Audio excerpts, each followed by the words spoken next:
imamanifest o iahayag ng Panginoon yung mga bagay na ating mga dinideklara. Amen? Because, there's power in our declaration. May kapangyarihan sa ating mga sinasabi. Amen? Kaya madalas nga, hindi lang tayo nag-i-invest sa mga material na bagay, sa mga finances na kinakailangan natin. Nag-invest din po tayo how we declare, how we speak. Amen? Because doon din po tayo nag-i-invest sa ating sinasabi. Because magandang investment, yung mga bagay na dinideclare mo, at ito ay mga pangako ng Diyos sa buhay mo, at ito'y mangyayari, ito'y magkakaroon ng benepisyo sa buhay mo. That's a good investment. Amen? So, huwag po natin kalimutan, huwag po natin hayaan na yung ating mga sinasabi ay, walang pananampalataya, kundi lahat ng ating dinideklara ay may pananampalataya. Kaya dito po sa Corinto, although na may mga binigay ako mga verses dyan sa ating media natin, but I want to read the second Ikalawang Corinto chapter 4 verse 13. Ito po yung sinasabi niya. Patungkol po ito sa ating mga sinasabi.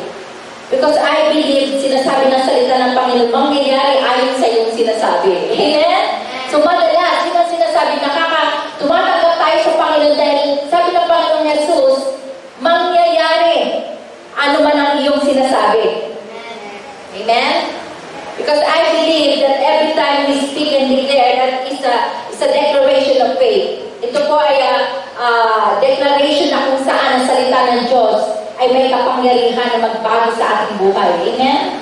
Kaya dito po sa verse 13 ng 2 Corinthians chapter 4, sabi niya, ngunit yamang mayroong gayon ding espiritu ng pananampalataya na gaya ng nasusulat, sumasampalataya ako at kaya't nagsasalita ako. Ibig sabihin, sumasampalataya ang tao at nagsasalita din naman siya. Right?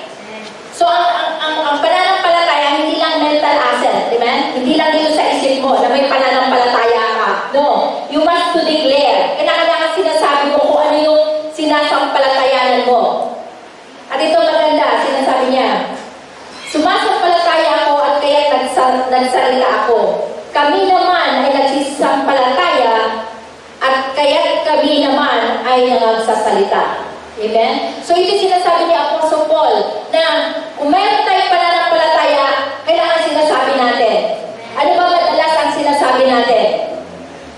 Minsan, nagsasalita tayo, minsan by our feelings. Amen? Nagsasalita ka ng yung patungkol sa iyong nadarama.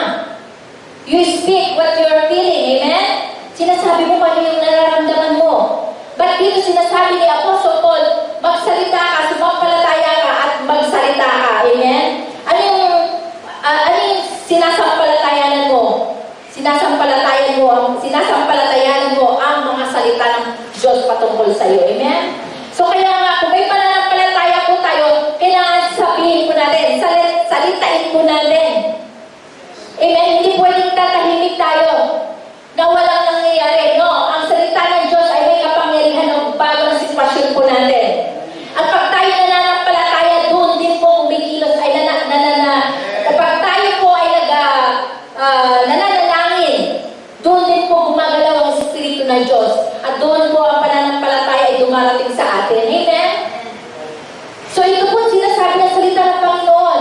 Pag tayo ay pananampalataya, tayo din po naman ay nagsasalita. Glory to God. Amen? Dito po sa awit, gusto ko pong basahin dito sa awit 34, kung saan na napaka-importante po yung ano po yung sinasampalatayanan natin. At kailangan sinasampalatayanan po natin, ito po ay may pundasyon. Amen? At ang pundasyon na yan ay ang salita ng Diyos. Ang pundasyon po natin ay ang mga pangako ng Diyos sa buhay po natin. Amen? Kaya nga sabi na, ang salita ng Panginoon sa Hebrews chapter 1, sa humahawak po ng kalawakan ay ang salita ng Panginoon. Amen? Hinahawakan ng makapangyarihang salita ng Diyos ang kalawakan po natin. Sa Hebrews chapter 1, verse 3. Ang makapangyarihang salita ng Diyos, hinahawakan niya ang kalawakan. Kaya nga po, sa kalawakan, wala po nagkukulais dyan.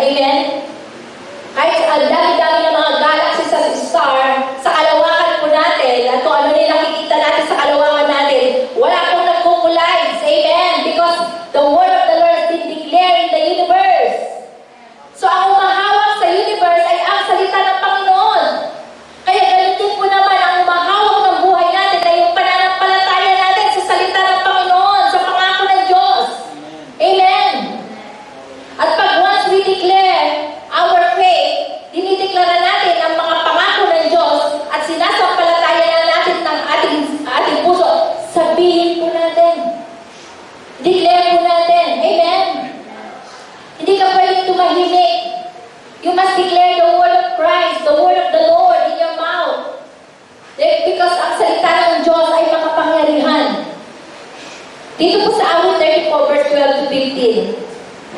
Sabi niya po dito, sinong tao ang nagnanasa ng buhay? Hallelujah. Ninanasa po ba natin ang mabuting buhay? We desire good life. We desire a life that our life is good.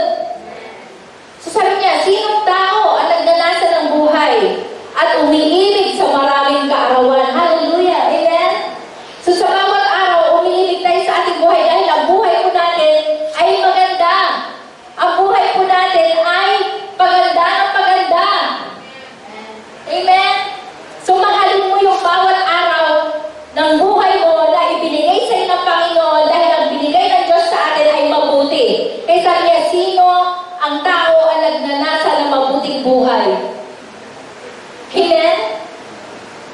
At sabi niya, umiibig ng maraming kaarawan upang makakita siya ng mabuti. Ibig sabihin, you have a perspective of your future, that your future is good. Amen? Hindi lang yung dumadaan ang araw mo na parang walang nangyayari. No! You must declare, my life is good, my future is good. My days are good, it's getting better. Paganda ng paganda ang buhay ko. Amen? Yun po dapat ang sinasabi natin. Sabi niya dito na, umiibig tayo sa maraming kaarawan upang makakita siya ng mabuti. Sa verse 13. At ito po sinasabi niya, ingatan mo ang iyong dila mula sa masama.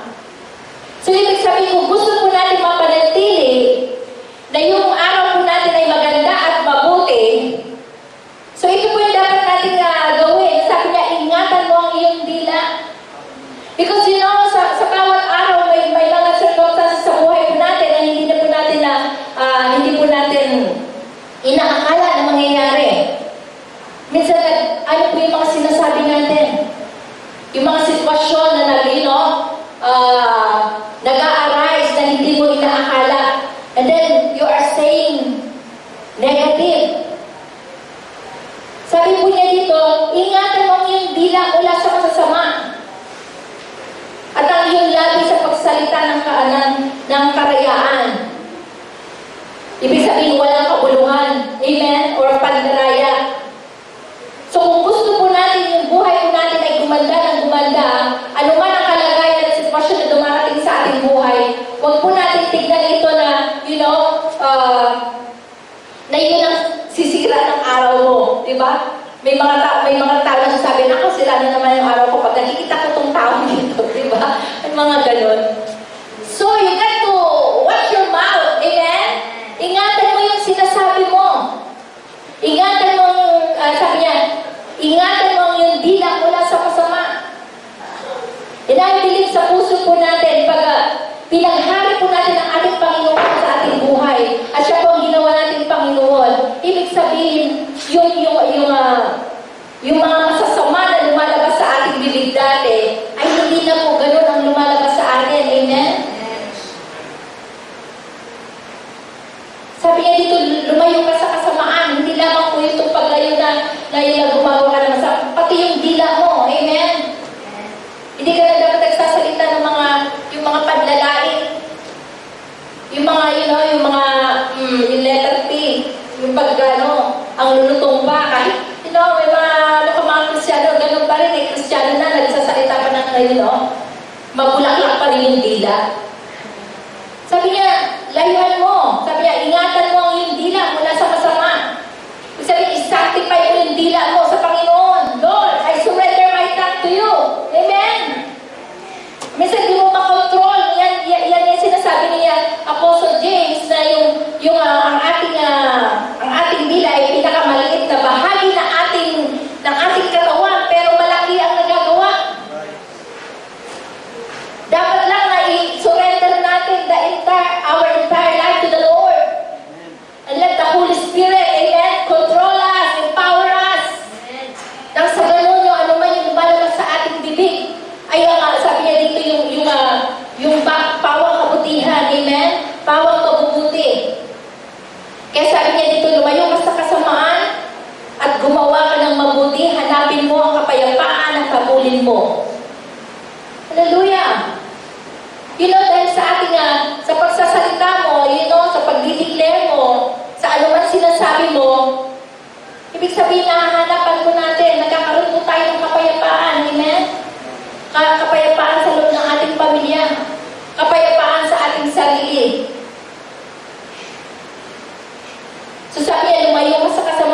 gumawa ka na mabuti, hanapin mo ang kapayapaan. So, ibig sabihin ng kapayapaan ay hinahanap, pinupuso po natin. Kung gusto po natin ng mapayapang buhay, hanapin po natin, ipurso po natin. Hallelujah! Hindi automatic yan na mapayapa ka, kundi hanapin mo. At ito ang isang katotohanan.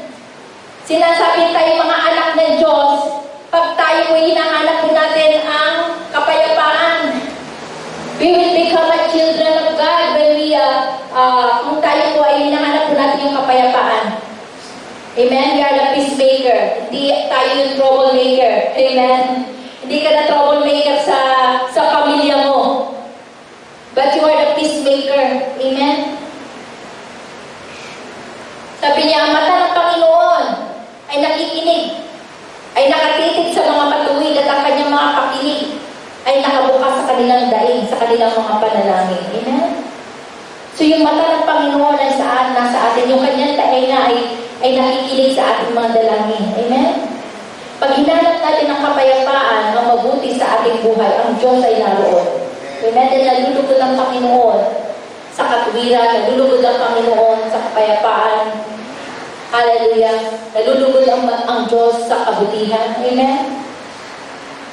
So dahil ikaw ay may pananampalataya, sinasabi mo kung ano yung gusto mong mangyari sa buhay mo. Gusto mo ba ng kapayapaan? So mag-i-start po sa atin. Pag tayo po'y nananalangin, doon po kumikilos ang Panginoon. Amen? Kung ikaw mismo trouble ka sa sarili mo, you pray. Amen? Sabi nga doon sino sa inyo ang nagugulumihanan? Manalangin. Amen? Manalangin po tayo. At dito po sinasabi din sa Kawikaan, verse 18, 20, 21. Dahil pinupurso po natin yung kapayapaan, pinupurso po natin yung kabutihan sa ating buhay. Sabi niya, sa Kawikaan chapter 18, sabi niya dito, ang tiyan ng tao ay nabubusog ng bunga ng kanyang bibig. Ibig sabihin, sa atin, mula sa ating bibig, tayo po ay nabubusog, tayo po ay nasasatisfy. Ibig sabihin, may laman po yung sinasabi mo, may substance yung mga sinasabi mo. Amen? At sabi niya dito, ang tao daw po ay nabubusog ng bunga ng kanyang bibig, sa bunga ng kanyang mga labi, ay masisiyan siya. Hallelujah. Kawikaan chapter 18. Proverbs 18, 20, 21. So, ibig sabihin, kung gusto mong masatisfy ka, kung gusto mong mabusog ka, at kung gusto mong masiyahan ka, ibig sabihin, nasa iyong bibig yan. Amen? Lumalabas sa iyong bibig yan. Kung ano yung pinagmumulan ng magmula sa puso, kung ano yung nasa puso mo, yun ang ilalabas mo, right? Eh sabi niya, yung tao daw ay sasatisfy sa bunga ng kanyang bibig. The fruit of his lips, amen? Tayo daw ay nabubusog sa bunga ng ating mga sinasabi. Kaya nga po napaka-importante na pinupuno po natin yung ating puso ng salita ng Panginoon. Pinupuno po natin ang ating kaisipan ng salita ng Panginoon. Kaya sabi, whatsoever is true, whatsoever is lovely, whatsoever is praiseworthy, whatsoever is noble, sabi doon, think of all these things. Isipin daw po natin ng mga yon. Amen? At sabi niya doon, pag iniisip at nilalagay po natin sa ating kaisipan yung mga bagay na yon, sabi doon, ang kapayapaan ng Diyos ay nasa atin. Hindi ka na nag-trouble, hindi ka na nag-worry. Hindi ka na na-stress. Amen? Pag pinupuno po natin ang mabubuting bagay ang ating kaisipan, yun din po ang lalabas sa ating bibig at doon po tayo nasasatisfy. Doon po tayo nasisiyahan sa ating mga sinasabi. Amen? Nasasiyahan ka ba sa mga sinasabi mo? Watch out. Amen? Watch out. Tignan mo kung ano yung mga sinasabi mo. At sabi niyo po dito, sa verse 21, kamatayan at buhay ay nasa kapangyarihan ng kanyang kapangyarihan ng dila. So death and life comes from the power of the tongue. Death and life, kamatayan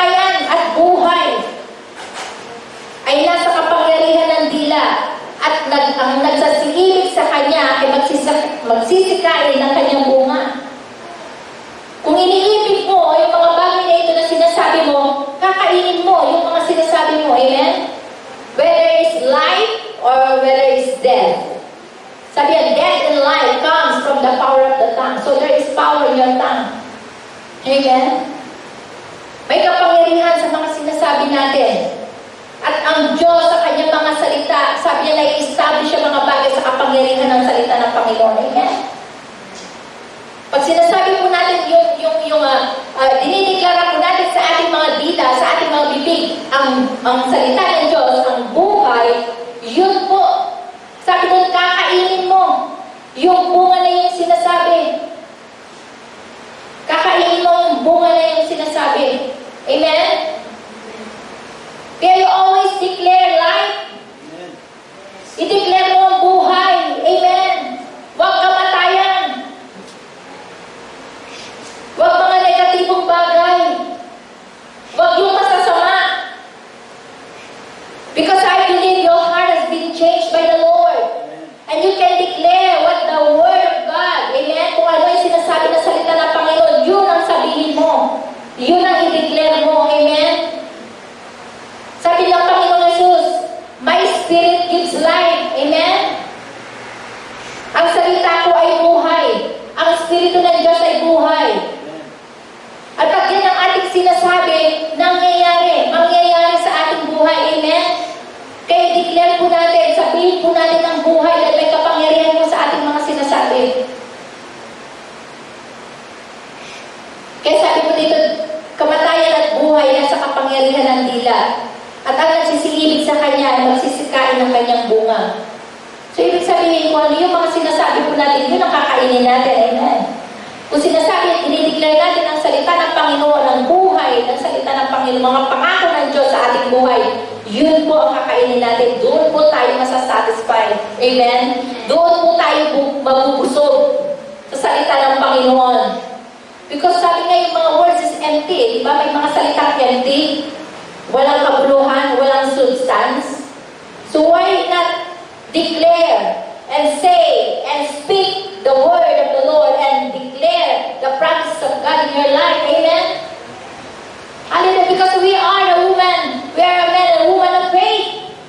Kung may sabi nga, kung may pananampalataya na tayo, sinasabi natin. Hallelujah. Ito sinasabi din niya sa Kawikaan. Verse 18 to 6 to 7. Sabi niya, chapter 18, verse 6 to 7. Ang mga labi ng mangmang ay nagdadala ng alitan. So there's a thing sa bibig o sa labi ng mga mangmang, may mga pool, sabi niya, ang mga labi ng mangmang ay nagdadala ng alitan, yung pagkakaalit, yung pag-aaway. Right? Minsan, sa nagmumula yung mga away-away na yan. Sa mga, sa mga chismis, sa mga, yung mga kadila-dila, di ba kapagpigil sa kanilang mga dila. Kaya kung po, sabi ko dito, ang mga labi ng hangal ay nagdadala ng alitan. At ang kanyang bibig ay nag-aanyaya ng hampasan. Di ba? Imagine that. So these are the things na dinadala. Ito yung nangyayari sa mga taong mangmang na hindi sinasabi, hindi nila iniisip ko ano yung sinasabi nila, right? Kasi sabi niya yung labi ng mga hangal, yung mga foolish, sabi niya dito ay nagdadala ng alitan. At sabi niya dito, at tinatawag o inaanyaya ng kanyang bibig ang mga hampas. So what are you inviting? Ano yung inaanyayahan mo sa iyong sarili? Alitan, away, kaguluhan? It should not be. Amen! Sa mga anak ng Diyos, hindi po tayo dyan. Hindi po tayo tinawag ng Diyos sa pag-aaway. Amen? Tayo tinawag ng Diyos para sa kapayapaan. Kaya nga po, iwasan na po natin yung pagsasalita ng walang kabuluhan. Yun nag-create ng away, ng gulo. Kaya tigil na ang chismis. Amen? May batas na dyan. Diba? Bawal ang chismis sa Bagyo. Sabi ko naman. And of course, it's for our benefit. It's the benefit of your soul. Amen? Beneficial yan sa iyong kaluluwa. Kung bakit sabi dito na yung mga hangal, hindi nila iniisip yung kanilang mga sinasabi. At sabi nila,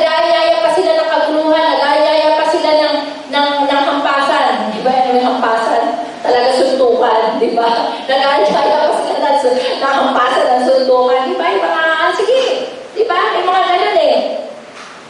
Pero sa isang Kristiyano, may pananampalataya sa Panginoon, it should not be. Amen? It should not be. Sabi nga, you overcome the evil with good. Yung mga taong naggawa sa inyo masama, nang di mabuti, na chinichismis ka, kahit di totoo, di ba? Yun ang chismis eh. Chismis na hindi totoo. Right? From the back of your, may sinasabi sila yan sa'yo. Sabi niya, you overcome evil with good. Amen? Kaya sabi niya, i-bless mo, i-pray mo yung kaaway mo, panalangin mo yung kaaway mo, right? And I believe, walang may kaaway dito. Wala ba tayong kaaway? Sino po walang kaaway? Taas ang kamay. Oh, lahat po tayo nagkaaway ah. May nagtaas ng kamay. So, ibig sabihin po dito, tayo po, hindi tayo po tinawag ng Panginoon para sa kaguluhan. Tinawag niya po tayo para sa kapayapaan. At tayo po yung magdadala ng kapayapaan. Unang-una sa ating tahanan. Amen? Sa relationship po natin sa ating pamilya, sa ating asawa. At ganoon din po sa ating mga anak. Amen? Kaya nga sa Proverbs 15 verse 1, sabi niya, a soft answer turns away wrath. Yung malinaw na pagsagot. Yan. Minsan yun na nakikita sa mga yung sagot-sagot. Yung pagsasalita na hindi maganda tapos sumasagot-sagot pa. Sabi doon, a soft answer turns away wrath. Yung banayad na pagkasagot ay nag-aalis ng puot, nag-aalis ng galit. Di ba? Galit na ngayon yung tao, sasabayan mo pa ng sasagot ka pa na, di ba? So, hindi. Kailangan yung isa na doon, yung mga matalinong tao na iniisip nila yung kanilang sinasabi, amen? Sabi nga, a soft answer turns away wrath. Yung mga banayad na pagsagot, yung banayad na pangungusap ay nag-aalis ng buot. Nag-aalis ng, what do you call that? Ng galit. Right? Kaya ito po, tignan po natin kung ano po yung ating mga sinasabi. At sabi po dito sa Santiago, sinasabi po ni Apostle James, sabi niya rito, yung patungkol po sa lumalabas sa ating bibig. Sa verse 9 and 10. Gusto ko pong basahin dito sa verse 9 and 10. Doon lang po tayo magbukas, sabi niya. Sa verse 9, sabi niya sa James chapter 3, sabi niya, siyang ating ipinagpupuri sa Panginoon at Ama. Ito po yung patungkol sa ating pong mga dila. Ito po yung patungkol sa ating, sabi niya, yung parte ng ating katawan ng ating dila. Sabi niya dito na mapanganin daw po itong ating dila pag hindi po daw natin ito sinupil, right? At sabi po niya dito, sa verse 9 and 10, siyang ating ipinagpupuri sa Panginoon at Ama. That's why sa ating pagpupuri at pagsamba sa Panginoon, ating pong dinideklara kung sino ang Panginoon. Amen? Pinupuri po natin siya. Sinasamba po natin siya. At ito po sabi niya, siyang ating ipinagpupuri sa Panginoon at Ama. At siyang ating sabi niya dito dahil yung ating bibig, yung ating dila, kung ating pinagpupuri ang Panginoon at Ama, at siyang ating ipinanglalait sa mga taong ginawang ayon sa larawan ng Diyos. Sabi niya sa verse 10, sa bibig din lumalabas ang pagpupuri at paglait.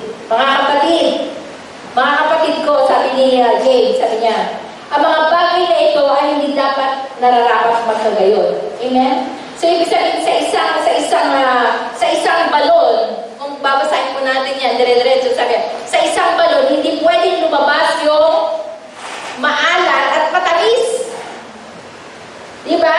Sa isang bukal, hindi pwede yung lalabas sa balon na yan ay yung matamis at maalat.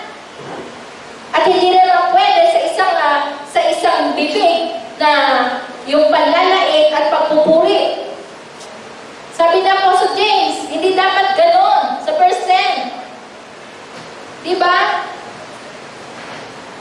Maya-maya, tupuri ka sa Panginoon, mamaya pag-uwi sa bahay, kung halos kung sisigaw at bulyawan, yung mga anak mo, walang wagas-wagas. No, it should not be. Amen. Kung tayo napupuri at ginagamit natin ang ating mga labi sa pagpupuri sa Panginoon, ganun din po naman dapat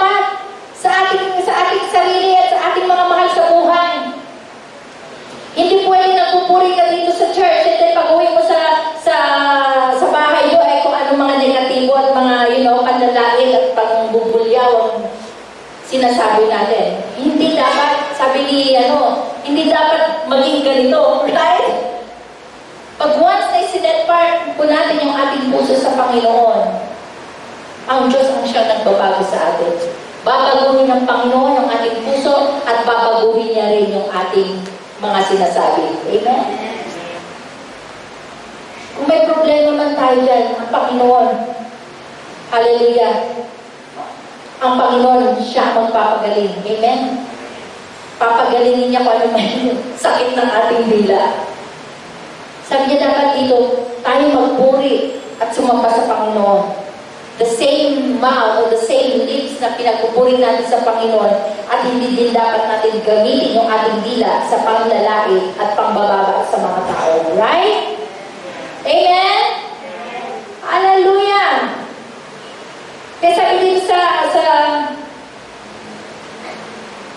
sabi niya dito sa Romans chapter 4 verse 19-21, nakita po natin dito yung halimbawa ni Abraham. Dito po, sinasabi po dito sa Romans chapter 4, or Romans chapter 4 verse 19-21, na nakita po natin si Abraham, kung paano niya po tinatawag yung kanyang sarili. So magsalita po tayo ng mabuti patungkol sa ating sarili, right? Sabi nga dun sa Proverbs 23, kung ano yung iniisip ng tao, ay ganun siya. Kung ano yung iniisip mo patungkol sa sarili mo, ay ganun ka. Right?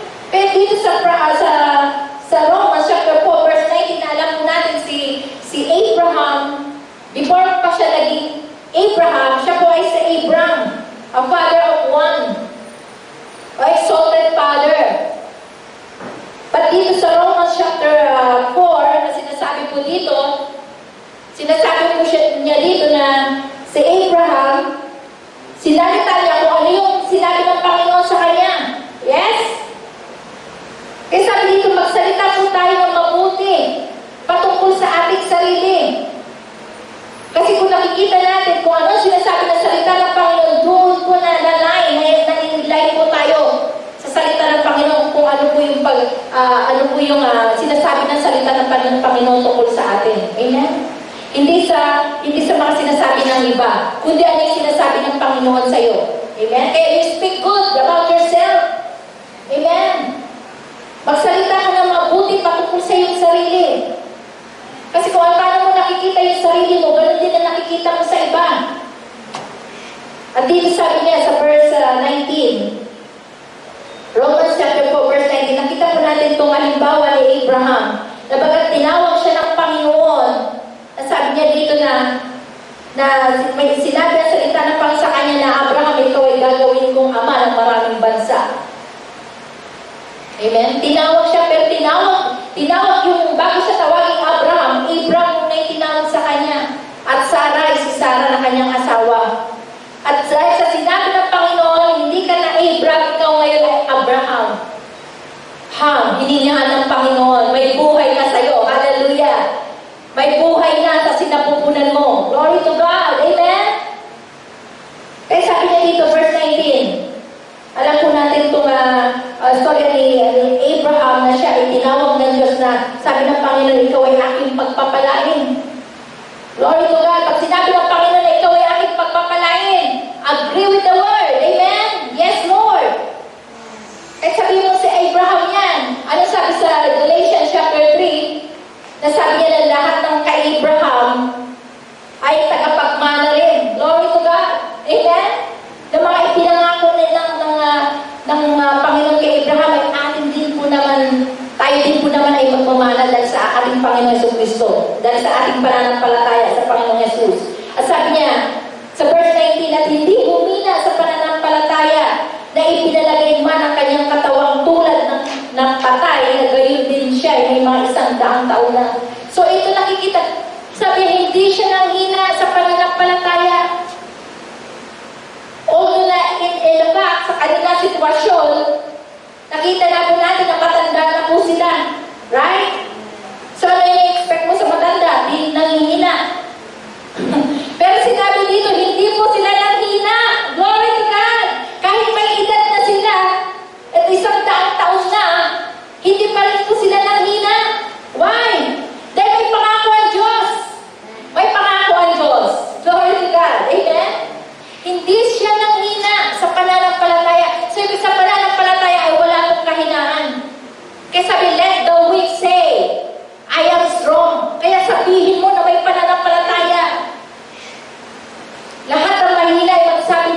ay malakas.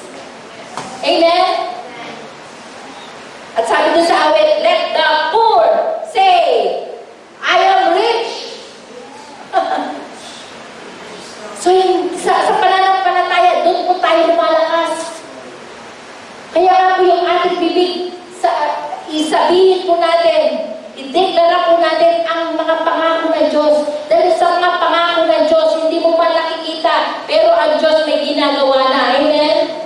At sabi niya, hindi siya nanghina sa pananampalataya na itunurin niya na ang sariling katawan tulad sa patay na sapagkat siya may mga 100 taon na noon.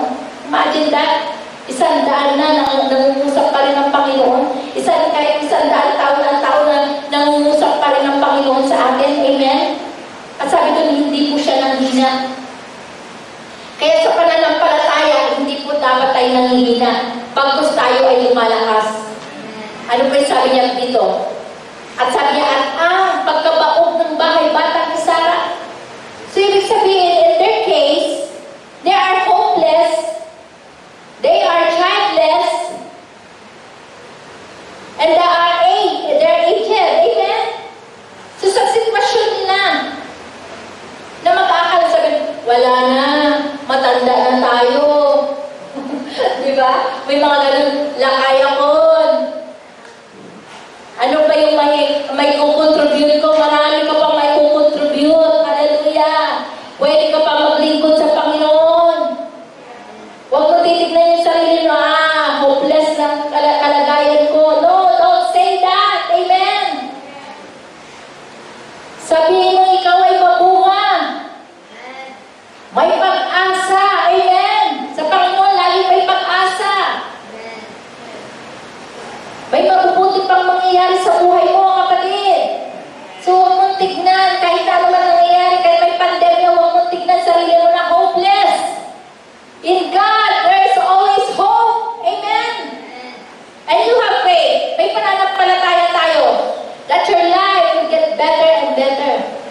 So, declare the word. Declare a thing. Sabi ni Job, declare a thing and it shall be unto you. Sabihin mo mga bagay at mangyayari sa'yo.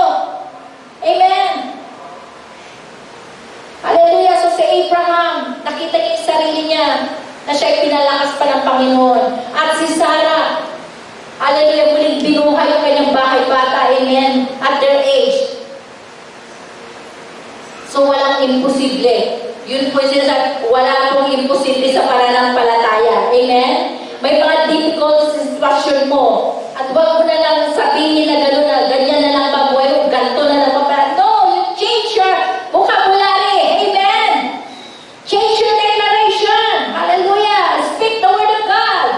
Sabihin mo ano sinasabi ng Panginoon patungkol sa'yo. Speak good about yourself. Huwag mo sabihin ako na mahina ka na. Sakitin ka. No, you are not. As you declare yan, hindi mo dinideny ang fact na yan na ikaw ay may nararamdaman. But you know what? But the word of God has a final authority. The word of God has a final authority over your life. You are not sick, you are not weak, you are not poor. You are blessed by the Lord. You are strong in the Lord and in the power of His might. Ikaw ay malakas sa biyaya ng Panginoon, sa kapangyarihan ng Panginoon. Hallelujah! Itatayo ka ng Panginoon. Pagagalingin ka ng Panginoon. As you say good about yourself, speak about yourself. Hallelujah! Gusto mo ba masatisfy? Gusto mo ba mabusog? Speak about yourself. Speak good and well to yourself. Sabi ni Isaiah, sa Isaiah chapter 3 verse 10. Sa Isaiah chapter 3 verse 10, sabihin mo sa mga matutuwid na iyon ay sa ikabubuti nila. Oh, hallelujah. Amen? So speak good about yourself. Sabihin mo sa mga matutuwid, tell to the righteous, it is well for them. It is well for you. You are in a good condition. You are in a good situation. Because we have the Holy Spirit. The Holy Spirit is our comforter. Ang banal na Espiritu, siya yung ating taga-aliw. Siya yung nagko-comfort sa atin. All is well with you. Walang problema sa'yo. Hallelujah.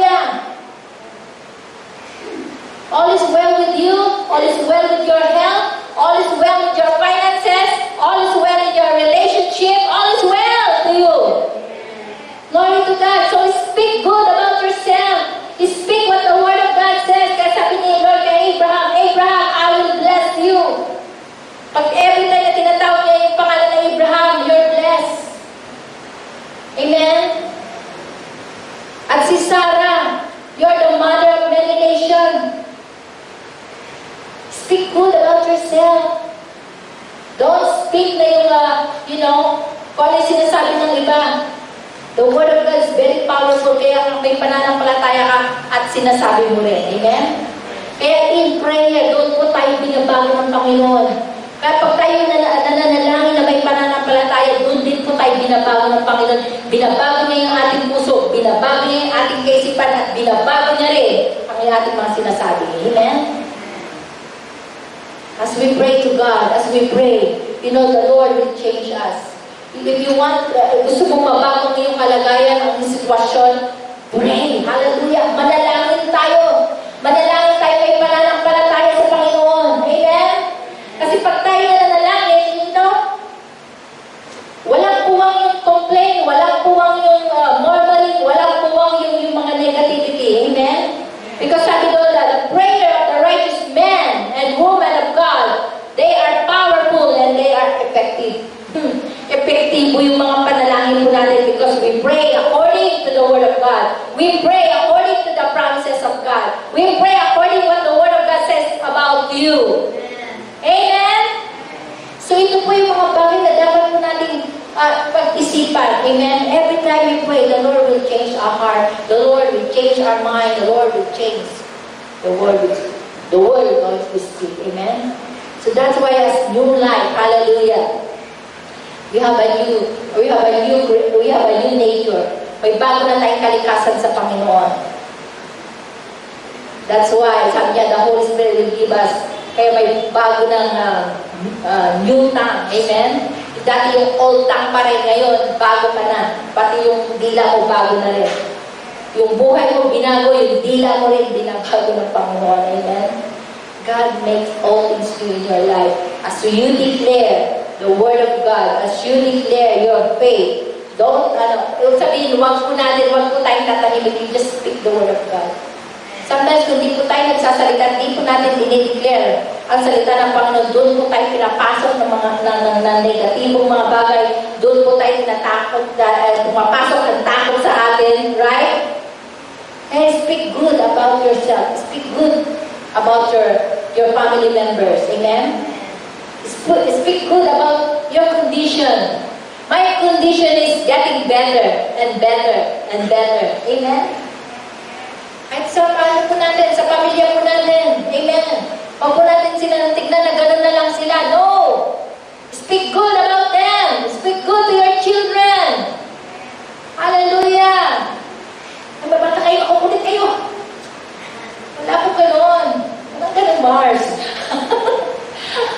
Ibig ko sabihin, mga bata, hayaan sila maging bata. But sinasabi ko po dito, you watch your word. Amen? Watch your word. Sabi ni James, yung lahat ng mga bagay na ginagawa natin ay hindi sa pananampalataya, ito ay kasalanan. Kaya ang mga matutuwid, sila ay lalakad sa kanilang emosyon, sa kanilang nararamdaman. The righteous shall live by faith. Right. Tayo po'y lumalakad sa pananampalataya. So lahat ng ating ginagawa, sabi doon, ang lahat ng hindi sa pananampalataya ay kasalanan. So even as we declare the word of the Lord in our mouth, we speak faith. We declare faith. Amen? Because I believe yung faith po, malaki po yan. Sabi niya, as we declare the word of the Lord, faith operate in our hearts. Faith operate and change our condition and our situation. Amen? So na magsasalita ka ng hindi maganda, speak good. Declare mo yung word ng Panginoon. Amen? Kaya nga po sa ating mga nananampalataya sa Panginoon, kaya nga po tayo tinawag na believer. Amen? Dahil sinasampalataya na po natin ang mga salita ng Panginoon. Kaya sa ating buhay, maging sa ating sarili, speak good. Amen? Speak good well. Wala, kaya nga po sabi ng Panginoon Jesus,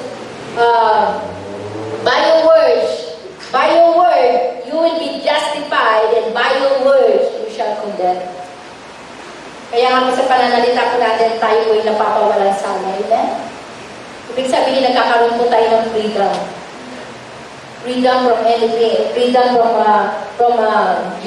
sa mga negatibong bagay. We are free from any form of fear.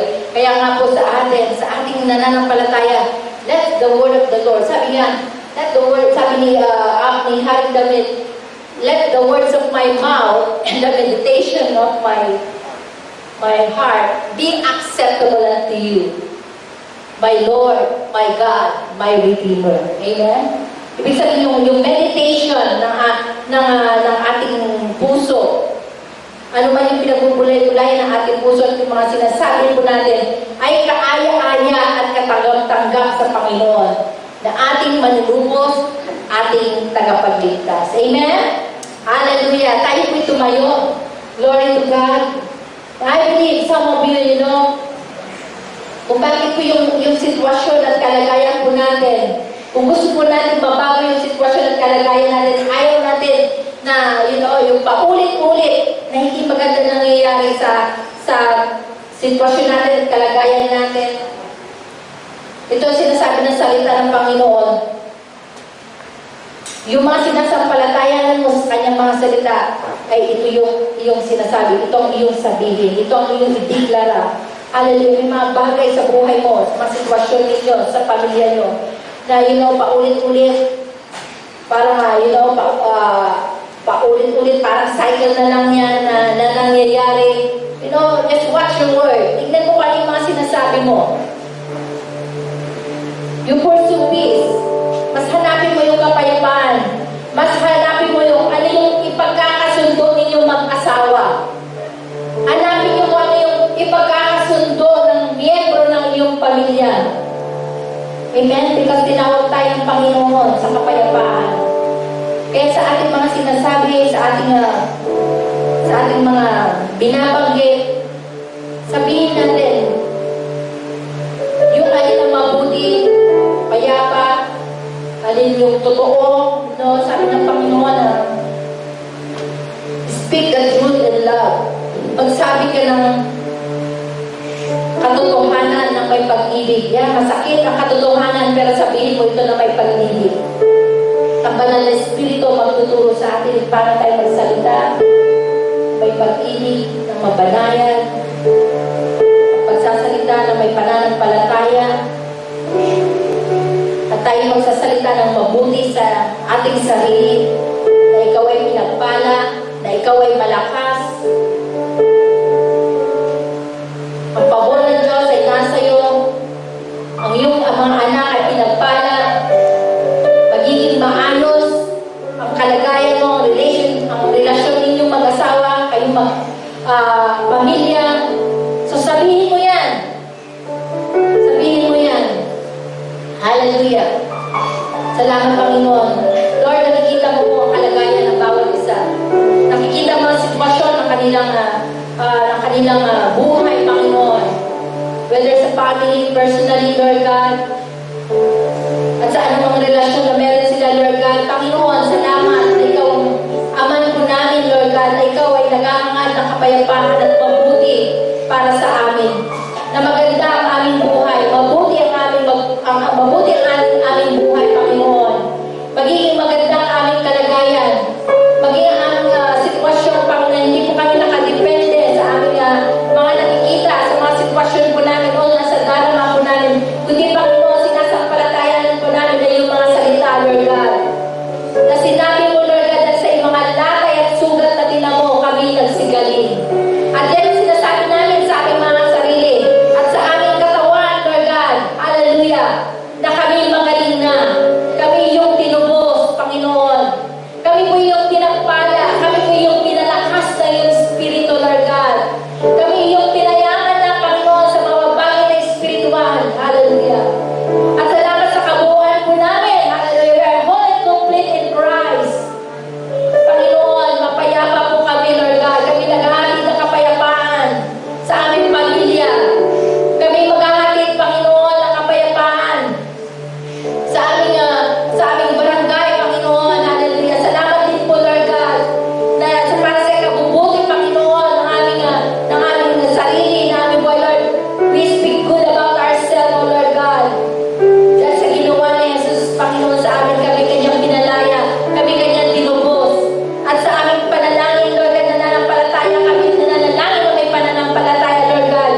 And na-bless po kayo. Kasi actually, totoo po yung sinasabi ni Pastor. Our family is a living testimony sa words na gano'n, na harsh words sa family before nung hindi pa kami Kristiyano. And nung na-change yun,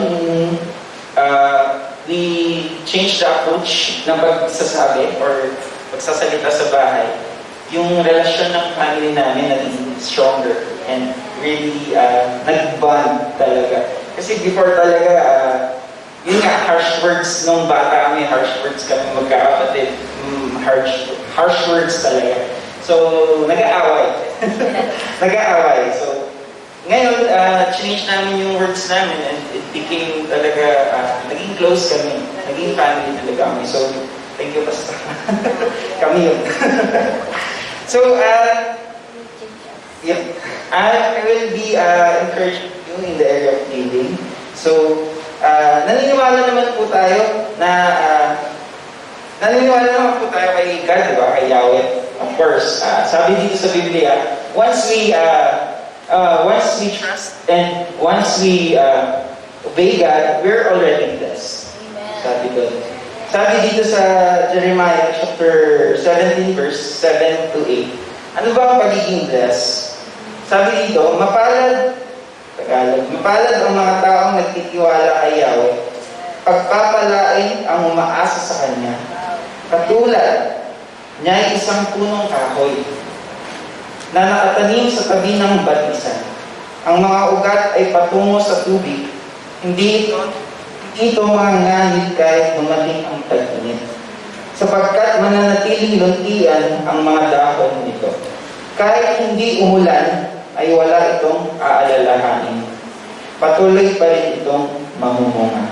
So, as yun nga po, for us and for me naman, I love this verse actually. English ko lang po.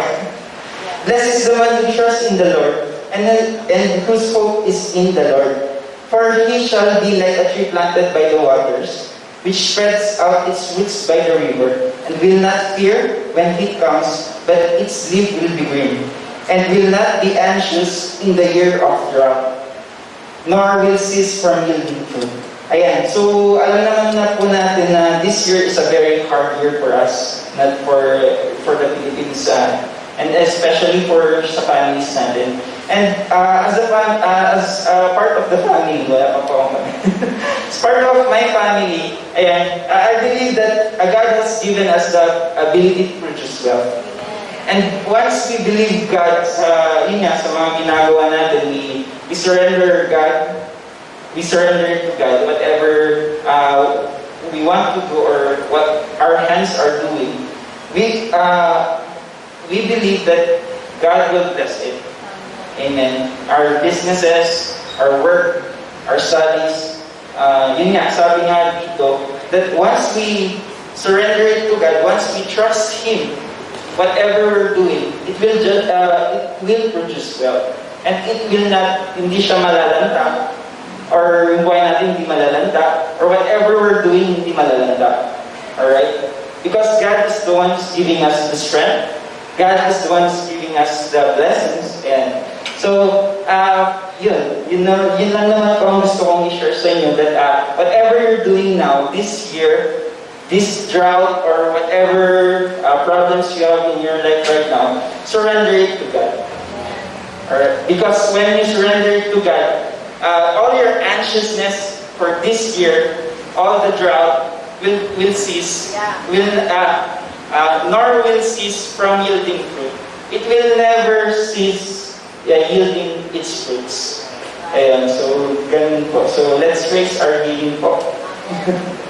And let's pray. Heavenly Father, we thank you for this day, for this opportunity to give to your kingdom, Father God, and we pray and we believe that whatever your plans are in our lives, in our families, it will just come to pass in Jesus' name. Blessings, favor. Thank you, Father God, that you are the one who's going to protect our family, and you are the one who's going to guide them in Jesus' name. And as we give to your kingdom, Father God, we pray, Father God, that it will be used to bless others in Jesus' name. Thank you, Father God, for this time in Jesus' name.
Amen?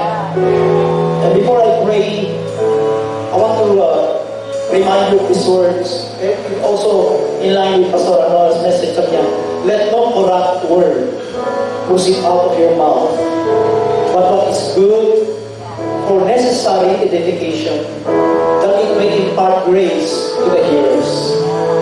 Huwag daw sanang lalabas sa anumang corruption sa ating bibig. Amen. Yung corrupt means yung ulong. Kaya corruption ay parang ano. But let our mouths speak life to others. What is will edify, what is necessary for their edification. The word edification is that will build up. When you think of building up people, discourage yung anak mo, nahihirapan sa module, build them up. Amen. Kaya mo yan, anak. Mana ka sa akin. So, you will speak words that will encourage, that will edify. Build. The word edify means build. Amen. Strengthen, empower. So, think of that. Nagdadrive ka ng taxi, medyo depress yung ano mo, gusto po kayo, ganito yung sitwasyon, ganito. Sabihin mo lang, mahal ka ng Diyos, may maganda mangyayari sa buhay. Speak words that will brighten the day. Amen?